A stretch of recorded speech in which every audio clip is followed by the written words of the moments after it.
அஸ்ஸலாமு அலைக்கும் வரஹ்மத்துல்லாஹி வபரகாத்துஹு. அன்புக்குரிய ஏகேபி நியூஸ் நேயர்களே,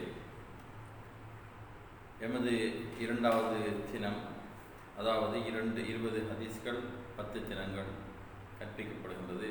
நேற்றைய தினம் 2 ஹதீஸ்கள் பார்த்தோம். நாங்கள் ஏற்கனவே குறிப்பிட்டது போன்று, அதாவது இந்த செஷன், இந்த பாடத்தின் கடைசி முடிவில் ஒரு கேள்வி கேட்கப்படும். அந்த கேள்விக்கு சரியான விடையை சொல்பவருக்கு நாங்கள் முதலாவது நபருக்கு 200 ரூபாய் ஃப்ரீலோடும், அடுத்து இரண்டாவது நபருக்கு நாங்கள் 100 ரூபாய் ஃப்ரீலோடும் நாங்கள் வழங்குவதாக வாக்களித்திருந்தோம். அதன் அடிப்படையிலே நேற்றைய தினம் எங்களுடைய இந்த நிகழ்ச்சியை சுமார் 1000க்கு மேற்பட்டவர்கள் பார்த்திருந்தார்கள். ஆனால் எங்களுக்கு மிகவும் குறைவான தொகையிலே இதுக்குரிய விடையை அளித்திருந்தார்கள். இதிலே முதலாவது விடையை அளித்த நபர் சபரின் என்னக்கூடிய ஒரு நபர், அதாவது ஆம் என்ற சொல்லுக்கு அதனுடைய விடை உணவு என்பதை சொல்லியிருந்தார். மிகவும் இலேசான கேள்வியும் பதிலும். அவருக்கு 200 ரூபாய் நாங்கள் அவருக்கு ரீலோட் பண்ணியிருந்தோம். அதே போன்று முஜாசில்மி என்று சொல்லக்கூடியவருக்கு நாங்கள் 100 ரூபாய் இரண்டாவது நபராக கணக்கிட்டு அவருக்கு நாங்கள் ரீலோட் பண்ணியிருந்தோம். அது மட்டும் இல்லாமல் இதனுடைய 10 தினங்கள் முடிந்ததுக்கு பின்னால் இந்த நிகழ்ச்சியை நல்ல முறையில் கேட்டு இந்த 20 ஹதீஸ்களையும் மனனம் விட்டு நாங்கள் சொல்கின்ற முறையிலே எங்களுக்கு ஒப்பிட்டு, அதாவது அந்த பாடங்களை தருபவர்களுக்கு நாங்கள் மிகவும் பெருமதி வாய்ந்த பரிசுகளை தருவதற்கு காத்து கொண்டிருக்கிறோம் என்பதை மிக மகிழ்ச்சியாக தெரிவித்துக் கொண்டு அடுத்த நிகழ்ச்சிக்கு செல்லுவோம். ஹதீஸ் இரண்டாவது தினம் ஹதீஸ் 1. நாங்கள் முதலாவது ஹதீஸ் பார்ப்போம். அஃலு சதகா சகையுல் மா. நசாயிலே வந்திருக்கக்கூடிய ஒரு ஹதீஸ். இதனுடைய கருத்து,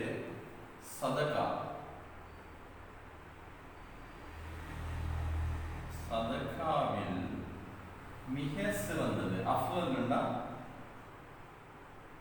மிக சிறந்தது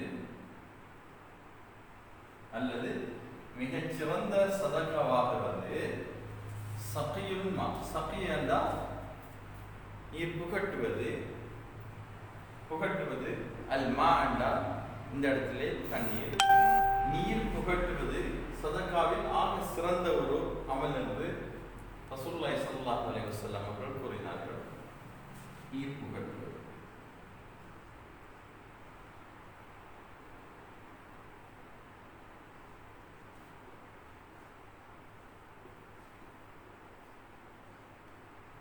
நீர் புகட்டுவது சதகாவில் மிக சிறந்தது என்று ரசூலுல்லாஹி ஸல்லல்லாஹு அலைஹி வஸல்லம் அவர்கள் கூறினார்கள். மிக இலகுவான ஹதீஸ்.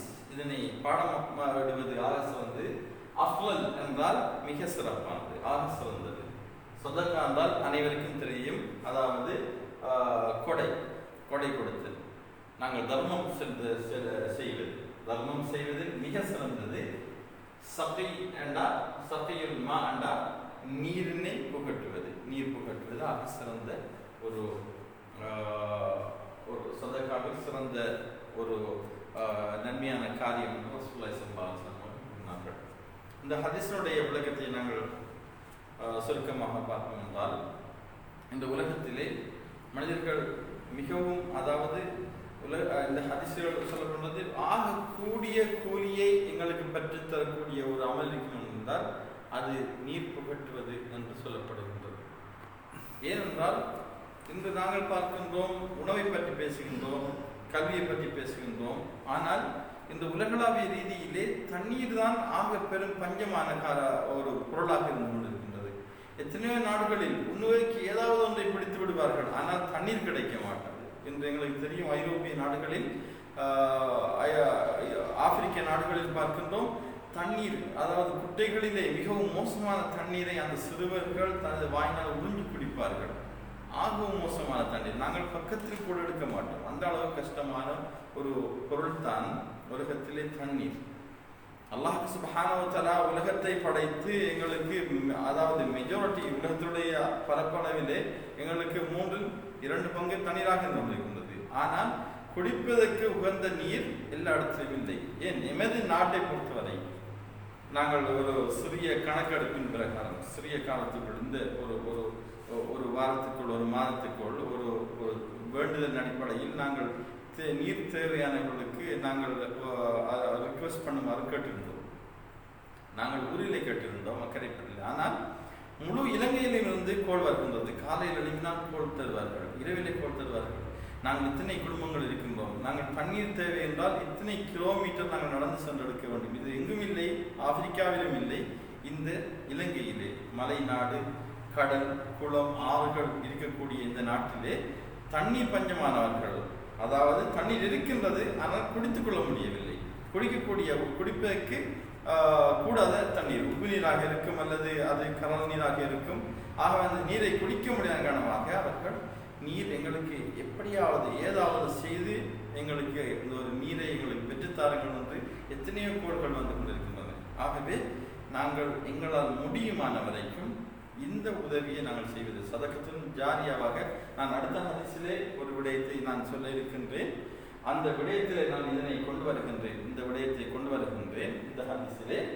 அதாவது சதகத்துன் ஜாரியா என்றால் நிலையான தர்மம். அது நாங்கள் மௌத்தாகிவிட்டோம் என்றாலும் எங்களுடைய மறுமைக்கு பின்னால் வரக்கூடிய பின்னால் வந்து கொண்டே இருக்கும். அப்படியான ஒரு அமல் தான் ஒரு கிணத்தை போட்டு கொடுப்பது, ஒரு நீரை அவர்களுக்கு ஏற்பாடு செய்து கொடுப்பது. ஆகவே நாங்கள் இந்த விடயத்திலே ஏன் கூறப்படுகின்றால், மனிதன் உணவில்லாமலும் இருப்பான், காலகாலமாக இருப்பான், ஆனால் நீர் இல்லாமல் இருப்பது கஷ்டம். பாருங்கள், நாம் நோன்பு பிடித்து விட்டால் அங்கே நாங்கள் தேடக்கூடியது ஒரு மிடர் தண்ணீரை நாங்கள் குடித்து விட்டோம் என்றால் இருக்கக்கூடிய ஒரு 3 மணித்தியாலம், அரை மணித்தியாலங்களை நல்ல முறையில் கடத்தி விடலாம் என்று எண்ணுவோம், ஆனால் குடிக்க முடியாது. ஆகவே அங்கு எங்களுக்கு உணவு என்ற வகையிலே எங்களை அந்த இடத்திலே மிகவும் கஷ்டத்துக்குள்ளாகக்கூடிய ஒரு விடயம் நீராக இருந்து கொண்டிருக்கின்றது. ஆகவே நாங்கள் நீருடைய விடயத்திலே இயலுமான வரைக்கும் மற்றவர்களுக்கு நீர் கொண்டுள்ளது. எங்களுடைய வீடுகளுக்கு ஹதியா கேட்டு நிறைய பேர் வருவார்கள், வெயில் காலங்களில் வருவார்கள், ஏதாவது தேவைகள் கேட்டு வருவார்கள். முதலிலே ஒரு பாத்திரத்தை தண்ணியை கொடுங்கள். இன்று பார்க்கின்றோம், வேறு நாடுகளிலோ அல்லது இந்துக்களிடத்திலே ஒரு அழகிய பண்பு இருக்கின்றது. இந்துக்களிடத்திலே ஒரு அழகிய பண்பு இருக்கின்றது. வீட்டிலே வரக்கூடியவருக்கு முதலில் தண்ணீரை கொடுப்பார்கள், நீரை கொடுத்து விட்டு தான் பேசுவார்கள். முதலில் ஒரு டம்ளரில் தண்ணீரை ஊற்றி கொடுத்து குடிக்க வைத்ததுக்கு பின்னால் தான் அடுத்த பேச்சை பேசுவார்கள். ஆகவே நீர் எனப்படக்கூடிய ஒரு மனிதனுடைய எல்லா விடயங்களையும் தாகத்தையும் சாந்திப்படுத்தக்கூடியது. ஆகவே நாங்கள் இந்த நீருடைய விடயத்திலே ஏழுமானவரை நாங்கள் மௌத்துக்கு முன்னால் சதகத்தன் ஜாரியா ஒன்றை செய்ய விரும்பினால், யாராவது இலங்கையிலே எத்தனையோ குடும்பங்கள் என்னிடத்திலே 1000க்கு மேற்பட்ட ரிக்வெஸ்ட் இருக்கின்றது. எங்களுக்கு ஒரு 10 பேருக்கு ஒரு கிணறை போட்டு தாருங்கள், ஒரு குடும்பத்துக்கு ஒரு கிணறை போட்டு தாருங்கள். கிணறு என்றால் சாதாரண கிணறு இல்லை, ஒரு டியூப்வெல், அதாவது போர்வெல் என்று சொல்லுவோம். 100-150 அடிகள் தோண்டினால் அந்த நீர் வரும். ஒரு 150 அடி என்றால் அதுக்கு 1.5 லட்சம் என்று செலவாகின்றது எமது நாட்டை பொறுத்தவரையில். ஒரு அடிக்கு 1000 ரூபாய் என்ற வகையிலே 100 அடி என்றால் 1 லட்சம். ஆகவே இப்படியான சதக்காக்கள் செய்யும் போது இன்ஷா அல்லாஹ் நாங்கள் மௌத்தாகிவிட்டாலும் அது மக்களுக்கு கொடுத்து கொண்டே இருக்கும். ஆகவே இந்த விடயத்தை நாங்கள் அதிகமாக எமது ஊரில் கூட எத்தனையோ மக்கள் தண்ணீருக்கு கஷ்டப்பட்டு கொண்டிருக்கின்றார்கள். சில இடங்களில் தண்ணீர் இல்லாமல் இருந்து கொண்டிருக்கின்றார்கள்.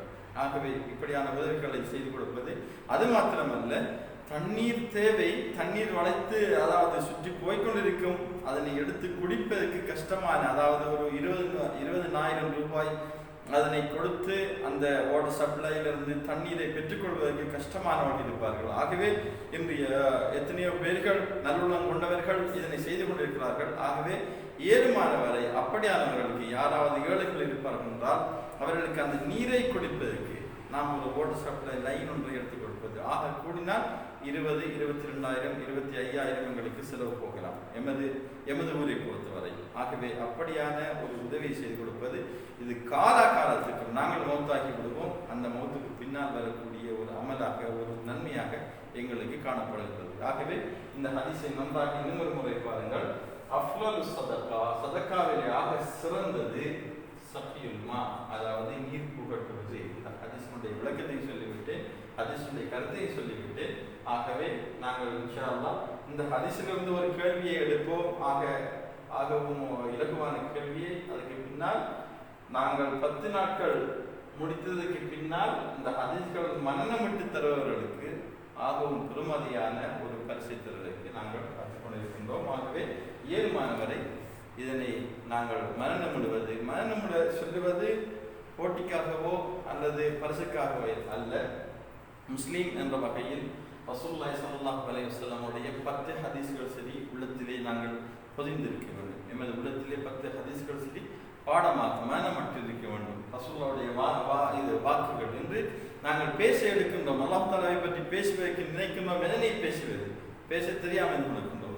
10 ஹதீஸ் எங்களுக்கு தெரியும் என்றால் அந்த 10 ஹதீஸ்களை வைத்துக்கொண்டு நாங்கள் நல்ல முறையிலே மக்களுக்கு மத்தியில் அல்லாஹ் தஆலாவை ரசூலுல்லாஹை பற்றி பேசக்கூடிய சந்தர்ப்பம், அதனுடைய வாய்ப்பு எங்களுக்கு கிடைக்கக்கூடியதாக கொண்டிருக்கிறது. ஆகவே அந்த ரீதியிலே இந்த ஹதீஸ்களை நாங்கள் மனதில் கொள்வோம். ஆகவே முதலாவது ஹதீஸ் நாங்கள் பார்த்து விட்டோம். அடுத்து 2வது ஹதீஸ். இதா மாத்தல் இன்சானு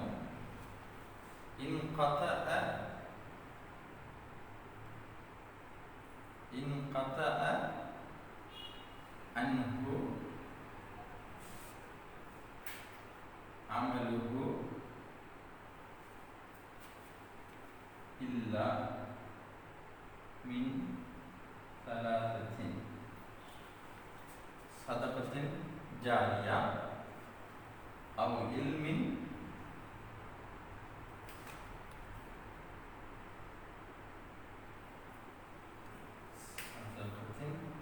جارية أو علم انتفعوا به أو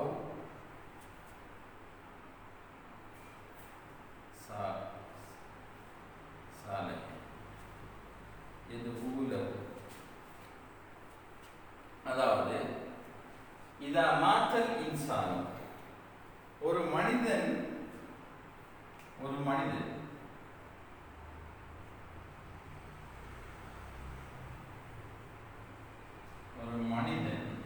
இன்சான், அதாவது மனிதர்கள் மரணித்து விட்டால், இதா மாத்தல் இன்சான், மனிதர்கள் மரணித்து விட்டால், மாற்ற என்றால் மரணித்து, இதா என்றால் மரணித்தால், இதா மாத்தல் இன்சான், மனிதன் மரணித்து விட்டால், இன்கதஅனா துண்டிக்கப்பட்டுவிடும். துண்டிக்கப்பட்டுவிடும். இன்கதஅ அன்ஹு, அவனை விட்டும், என்றால் அவனை விட்டும்,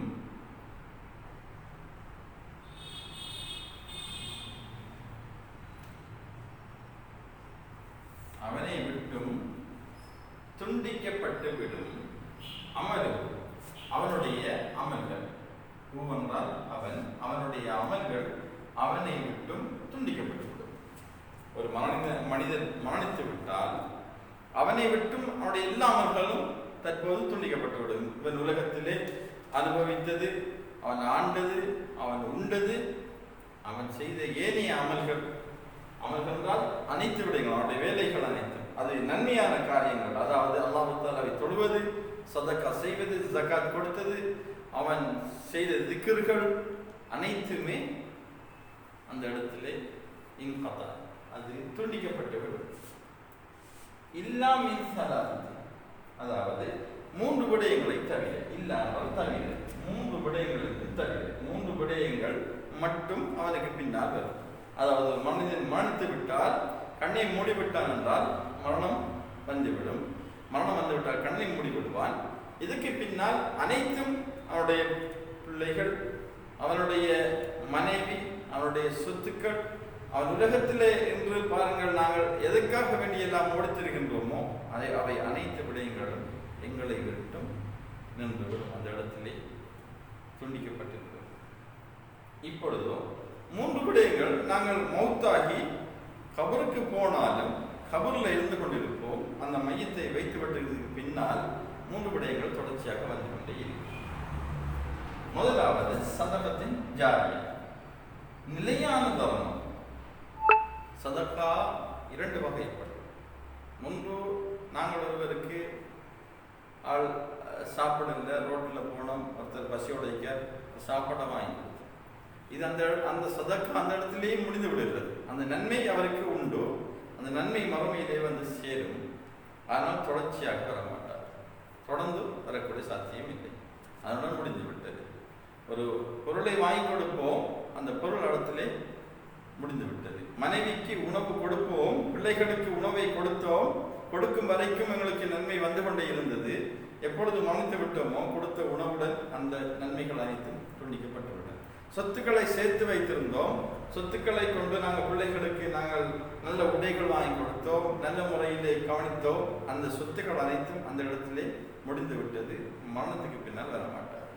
ஆனால் சதகத்துன் ஜாரியா, நான் ஏற்கனவே நாங்கள் இந்த ஹதீஸிலே பார்த்தோம், நாங்கள் நீரை கொடுத்து விட்டோம் என்றால், ஒரு நீர் லைனை, ஒரு தண்ணி லைனை நாங்கள் எடுத்து கொடுத்து விட்டோம் என்றால், ஒரு கிணத்தை போட்டு கொடுத்து விட்டோம் என்றால், அல்லது நாங்கள் அதாவது ஒரு சமுதாயத்துக்கு நிரந்தரமான ஒரு பாடசாலையை கட்டி கொடுத்து விட்டோம், ஒரு பள்ளிவாசலை நாங்கள் கட்டி கொடுத்து விட்டோம். நாங்கள் பாடசாலைக்கு போக தேவையில்லை, சிறிய சிறிய அதாவது அவர்கள் நிரந்தரமாக அதனை அனுபவித்துக் கொண்டிருக்கின்றார் என்றால் அது ஒரு நிரந்தரமான ஒரு சதக்கா. அந்த சதக்கா எங்களுக்கு வந்து கொண்டே இருக்கும். ஆகவே தண்ணீரை கொடுத்தால் தண்ணி நிற்க போவதில்லை, ஒரு காலம் தண்ணி நின்றுவிடப் போவதில்லை. அதனுடைய எப்போதெல்லாம் யார் யாரெல்லாம் அதிலிருந்து தண்ணீர் கொடுத்து கொண்டிருக்கிறார்களோ ஒவ்வொரு முடருக்கும் இவருக்கு வந்து கொண்டே இருக்கும். ஒரு மரத்தை நாட்டினார், அந்த மரம் பெரிதாக வளர்ந்து அது பழம் கொடுத்து கொண்டிருக்கின்றது. ஒரு தென்னை மரம் தேங்காய் கொடுத்து கொண்டிருக்கின்றது, குறைந்த கொடுத்து கொண்டிருக்க தேங்காவை கொடுத்து இருக்கின்றது என்றால் அந்த தேங்காவை தின்னக்கூடிய ஒவ்வொருவருடைய அந்த நன்மையும் இவருக்கு வந்து கொண்டே இருக்கும். இதுதான் சதகத்துல் ஜாரியா. அடுத்தது இது முதலாவது, இது இரண்டாவது. அல்லது இல்மின் என்தஃபவு பிஹி. ஏன் இல்முன்னு சொல்ல வேண்டும்? இந்த மின் தலாசத்தின் என்று வார்த்தால என்னுடைய அதாவது 3 விடயங்கள் அது என்ன என்ன என்ன என்று வரும்போது அந்த கசவத்தை வந்து கொண்டிருக்கின்றது. ஆகவே இல்மின் தலாசத்தின் என்று வருவதனால் இல்மின், இது இலக்கணத்தோடு சம்பந்தப்பட்ட விடயம். ஆகவே இல்மின் என்தஃபவு பிஹி, அவனுக்கு அதாவது ஒரு மனிதனுக்கு பிரயோசனம் அளிக்கக்கூடிய ஒரு இல்மை கொடுத்தார். அதாவது அந்த பிள்ளை ஒரு பிள்ளையை படிக்க வச்சார், அவர் இன்ஜினியர் ஆகினார், அதற்கு பின்னால் மக்களுக்கு நாட்டு மக்களுக்கு சேவை செய்து கொண்டிருக்கின்றார், அதன் மூலமாக அவர் சம்பாதித்துக் கொண்டிருக்கின்றார். ஆகவே ஒரு இல்மைத்தான் இவர் கொடுத்தது. ஒரு ஆசிரியர் படித்து கொடுத்திருந்தார், அவர் அந்த இல்மும் அவருக்கு அவர் படித்து மணிந்து விட்டார். அவர் மூலமாக எத்தனையோ டாக்டர்கள், அங்கே வைத்தியர்கள் வெளியாகி கொண்டிருக்கின்றார்கள், எத்தனையோ இன்ஜினியர், எத்தனையோ சமூக சேவையாளர்கள் அவர்களுடைய அந்த இல்மை கொண்டு வேலை செய்கின்றார்கள் என்றால் அந்த சேவையினுடைய ஒவ்வொரு நன்மையும் இவருக்கு வந்து கொண்டே இருக்கும். ஒரு தகப்பன் ஒரு பிள்ளைக்கு நல்ல இல்மை கொடுத்தார். இப்பொழுது நாங்கள் பார்ப்பது ஒரு மனிதன் மறைத்து விட்டார் என்றால் அதிலே சதகத்துல் ஜாரியா, அவர் செய்த சதக்கா. அடுத்தது இல்மு என்தஃபு, அவர் கொடுத்த இல்ம், அவர் இல்முக்கு பணம் கொடுத்திருக்கலாம். ஒரு பிள்ளையை படிப்பதற்கு, ஒரு பிள்ளை படிப்பதற்கு ஓதுவதற்கு இவர் ஒரு சதக்காவை கொடுத்திருந்தார். அவர் சொன்னார், இந்த பிள்ளை படித்து முடிக்கும் வரைக்கும் என்ன செலவுதான் என்று அதற்காக செலவழித்திருந்தார். அவர் படித்து ஓதி முடித்ததுக்கு பின்னால் அவர் ஆலிமாக, ஒரு அறிஞராக, ஒரு டாக்டராக, ஒரு இன்ஜினியராக வந்து அவர் செய்யக்கூடிய ஒவ்வொரு வேலைக்கும் இவருக்கு அங்கே நன்மைகள் வந்து கொண்டே இருக்கும். அடுத்தது வலதின் சாலிஹின் எதுவும் பார்கள். மூன்றாவது விடயம் வலதின் சாலிஹ், அதாவது ஒரு பிள்ளை சாலிஹான பிள்ளை. யார் வருகின்றார் என்றால் எல்லா பிள்ளைகளும் இல்லை. பிள்ளைகளை பெற்று மாஷா அல்லாண்டு பணத்தை கொடுத்தார், எல்லாத்தையும் கொடுத்தார், கார் வாங்கி கொடுத்தார், மோட பைக் வாங்கி கொடுத்தார், ஆனால் சாலிஹான பிள்ளையாக வளர்க்கவில்லை, பிள்ளைக்கு துவா கற்றுக் கொடுக்கவில்லை. இப்பொழுது ஹதீஸ் போய்கொண்டிருக்கின்றது. நாங்கள் ஹதீஸ்க்கு முக்கியத்துவம் கொடுக்கின்றோமா அல்லது பிள்ளைக்கு வேறு விடயத்திலே நாங்கள் முக்கியத்துவம் கொடுக்கின்றோமா என்பதை நாங்கள் ஒவ்வொருவரும் கேட்டு பார்க்கின்றோம். எமது பிள்ளைகளை நாங்கள் சாலிகான பிள்ளைகளாக வளர்க்கின்றோமா என்று. சாலிகான பிள்ளைகளுக்கு சாலிகான பிள்ளைகளாக வரக்கூடிய ஊட்டச்சத்தை கொடுக்க வேண்டும், அதுக்கு இல்மை கொடுக்க வேண்டும், நல்ல பாடங்களை கொடுக்க வேண்டும். அந்த அடிப்படையில் ஒரு பிள்ளையை வளர்க்கின்றால் அது சாலிகான பிள்ளையாக வளர்ந்தால் என்ன செய்யும்? அந்த பிள்ளை வாப்பா மரணத்திற்கு பின்னால் ஒவ்வொரு தொழுகையிலும் துவாக்களை கேட்போம். அதுக்கு அழகான வழிமுறை. ஒரு துவா நாங்கள் கேட்க ஆரம்பித்தால் முதலாவது அல்ஹம்துலில்லாஹி ரப்பில் ஆலமீன், நாங்கள் அல்லாஹ் தஆலாவை புகழ்ந்து வஸ்ஸலாத்து வஸ்ஸலாம் அலாடி அல்லாஹும்ம ஸல்லி அலா சய்யிதினா நபியினா மௌலானா முஹம்மத் ரசூலுல்லாஹி புகழ்ந்ததுக்கு பின்னால் முதலாவதாக கேட்க வேண்டிய துவா என்பது தாய் தகப்பனுக்கு. யா அல்லாஹ், எனது வாப்பாவுக்கு சுத்தத்தை கொடு, வாப்புடைய கபூரை சுத்தத்தின் பூஞ்சிலாக ஆக்கி என்று ஒரு பிள்ளை யார் அந்த சாலிகான பிள்ளை தொடுவார், அதுக்கு துவா செய்வார், வாப்பாவுக்கும் துவா செய்வார், உம்மாவுக்கும் துவா செய்வார். ஆகவே பிள்ளைகளுக்கு எப்படியான பிள்ளைனா ஏதோ அவருக்காக வேண்டி துவா செய்யக்கூடிய பிள்ளை அவர் இந்த உலகத்திலே விட்டு சென்று விட்டால் இவர் அங்கே கபூர்லே வாழுவார். அந்த கபூர்லே இவர் இருக்கும்போது சொர்க்கத்துடைய வாசல்கள் திறக்கப்பட்டு கொண்டே இருக்கும். இவர் செய்திருக்க மாட்டார், இவர் ஒரு சுப்ஹானல்லாஹ் சொல்லிக்க மாட்டார். இப்பொழுது நான் 5 சுப்ஹானல்லாஹ் சுப்ஹானல்லாஹ் சுப்ஹானல்லாஹ் சுப்ஹானல்லாஹ் சுப்ஹானல்லாஹ் சுப்ஹானல்லாஹ் இப்பொழுது என் தந்தைக்கு நான் இதனை சதகா செய்து விட்டேன், தந்தைக்கு நான் கொடுத்து விட்டேன். இப்பொழுது நான் சொன்னவுடன் என் தந்தைக்கு அந்த 5 சுப்ஹானல்லாஹ் போய் சேர்ந்துவிடும். ஒரு சுப்ஹானல்லாஹ் உலகத்திலே சொன்னால் சொர்க்கத்திலே ஒரு வீடு கட்டப்படுகிறது. என் தந்தைக்கு 5 வீடுகள் கட்டப்பட்டு விட்டன. இதுதான் தேவை. இன்று வாப்பா மரணித்து விட்டால் என்ன செய்கின்றோம்? ஒரு 20 பேரை கூப்பிடுறோம், ஆலிம்களை, அவங்கள வச்சு ஓதுங்கன்னு சொல்லி ஓத வச்சு நாங்கள் அந்த ஓதலை அவர்களுக்கு அனுப்புவதற்கு நாங்கள் தயாராக இருக்கின்றோம். நல்ல விடயம். எனது தாய் தகப்பனுக்கு எனக்கு தெரியாது, ஆனால் ஏன் தெரியா என்று சொல்ல வேண்டும். நாங்கள் முயற்சி செய்ய வேண்டும். அவர்கள் ஓதுவார்கள், அர்த்தம் திருத்தமாக ஓதுவார்கள். அந்த ஓதலை விடவும் எனது ஓதல் ஆகவும் பக்குவமாக இருக்கும் என்றிருந்தால் அதனை நான் அறிந்து கொஞ்சம் கொஞ்சமாக சரி எனது தாய் தகப்பனுக்கு நான் அனுப்பி கொண்டிருந்தால் அது அவர்களுக்கு மௌத்து வரைக்கும் அது காலகாலமாக சென்று கொண்டே இருக்கும். ஒரு முறை கூட்டி வந்து ஓதுவது மட்டும் மார்க்கம் அல்ல. மரணத்துடன் அந்த 7 நாளில் 3 நாளில் நாங்கள் ஓதிவிட்டு கொடுப்பது மட்டும் மார்க்கம் அல்ல. அது தாய் தகப்பனுக்கு செய்ய வேண்டிய விடயமும் அல்ல. அப்படி கொடுத்து விட்டு எனது கடமை நிறைவேற்றி விட்டது என்று நாங்கள் சொல்லுவது மார்க்கம் அல்ல. மார்க்கம் என்றால் நான் மரணிக்கும் வரைக்கும் நான் துவா செய்து கொண்டே இருக்கிறேன். எனது பிள்ளைகளுக்கு சொல்லிக் கொடுக்க வேண்டும். நீங்கள் துவா செய்யும் போது அப்பாட பாப்பாவுக்கு, உம்மோட பாப்பாவுக்கு, உம்மோட பாப்பாவுக்கு நீங்கள் துவா செய்யணும் சொல்லி இவர்களை கொண்டு நாங்கள் துவா செய்ய சொல்ல வேண்டும். ஆகவே இதுதான் துவா செய்யக்கூடிய சாலிகான பிள்ளைகளை உலகத்திலே கொண்டு செல்வது. ஆகவே நேரம் நெருங்கி விட்டது. ஒரு மனிதன் மரணித்து விட்டால் அவனை விட்டு 3 அமல்களை தவிர அனைத்தும் அவனை விட்டும் அது துண்டிக்கப்பட்டு விடுகின்றது. அதாவது துண்டிக்கப்பட்டு விடுகின்றது, துண்டித்து விடுகிறது, துண்டித்து விடுகிறது. ஒரு மனிதன் மரணித்து விட்டால் அவனை விட்டு 3 விடயங்களை தவிர ஏனையவை துண்டித்து விடுகின்றது. முதலாவது சதகத்தின் ஜாரியா, நிலையான தர்மம். 2வது அவனுக்கு பிரயோசனம் அளிக்கக்கூடிய இல்மு. 3வது அவனுக்காக துவா செய்யக்கூடிய பிள்ளைகள். ஆகவே இந்த 2 ஹதீஸ்களையும் அஃலல் சதகா சஃபியுல் மா இதா மாத்தல் இன்சானி இன்கதான் அமலுஹு இல்லா மின் ஸலாத்தி சதகத்தின் ஜாரியா வ அமலின் தபவி வ வலதின் சாலிஹின் யதுஉ லஹு. ரவாஹு முஸ்லிமிலே பதியப்பட்ட ஹதீஸ். இந்த 2 ஹதீஸ்களை நல்ல முறையில் மன்னமிடுங்கள் இன்ஷா அல்லாஹ். கடைசியாக நாங்கள் 10 நாட்களுக்கு பின்னால் இதனை சிறந்த முறையிலே எங்களுக்கு அதனை ஒப்புவிப்பவர்களுக்கு சிறந்த பரிசு கொடுப்பதற்கு தயாராக இருக்கின்றோம். ஆகவே இதனை நீங்கள் தேடி படியுங்கள். கூகுளில் போயிட்டு நாங்கள் இந்த ஹதீஸை அடித்து விட்டால் நாங்கள் உடனடியாக கூகுளில் வரும், அல்லது ஒரு ஆலிமிடம், அல்லது நாங்கள் தெரிந்த இடம், அல்லது துவா புக்கில் நாங்கள் பார்த்தால் இந்த ஹதீஸ் இருக்கும். அதனை பார்த்து படித்துக் கொள்ளுங்கள். கூடுதலாக சில துவா புக்குகளை நாளைக்கு இன்ஷா அல்லாஹ் உங்களுக்கு நான் அந்த புக்குகளை நான் காட்டுகின்று. அந்த புக்கிலேயே கூடுதலாக நீங்கள் வாங்கலாம். இந்த ஹதீஸ்களை பார்த்து நீங்கள் படித்துக் கொள்ளலாம் இன்ஷா அல்லாஹ். இப்பொழுது இன்றைய கேள்வி என்னவென்றால், ஒரு மனிதன் மரணித்து விட்டால் அவனுடைய அதாவது பிள்ளையினுடைய துவா அவனுக்கு கியாம நாளில், அதாவது மௌத்துக்கு பின்னாலும் வந்து செய்து கொண்டிருக்கும். அது எப்படியான பிள்ளை? தமிழிலே சொல்ல வேண்டும். அது எப்படியான பிள்ளை? நீங்கள் பதிலளிக்கும் போதோ அது ஹதீஸிலே எந்த சொல்லிலே தரப்பட்டிருக்கின்றது என்பதை எழுதி, அதாவது இங்கே அரபிலே எழுதப்பட்டிருக்கின்றது, இந்த ஹதீஸிலே இருக்கின்றது. ஒரு மனிதன் மானித்து விட்டால் அவனுக்கு 3 விடயங்கள், இது ஒன்று, இது ஒன்று, இது ஒன்று. அதிலே எப்படியான பிள்ளை என்னுடைய துவா அவருக்கு சேரும். அந்த பிள்ளையை பற்றி குறிப்பிட்டு அதனுடைய சிவத்து, அது எப்படியான பிள்ளை என்பதை நீங்கள் எங்களுக்கு விடையளித்து விட்டால் இன்ஷா அல்லாஹ் நாளை 10 மணிக்குள் நீங்கள் விடையளிக்கலாம், 12 மணிக்குள் விடையளிக்கலாம்.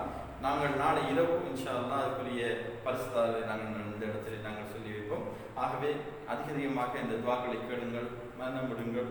இது கடமைக்கென்று இல்லாமலுக்கு நன்மைக்காக வேண்டி கேளுங்கள். இன்ஷா அல்லாஹ் நாளை சந்திப்போம். அஸ்ஸலாமு அலைக்கும் வரஹ்மத்துல்லாஹி வபரகாத்துஹு.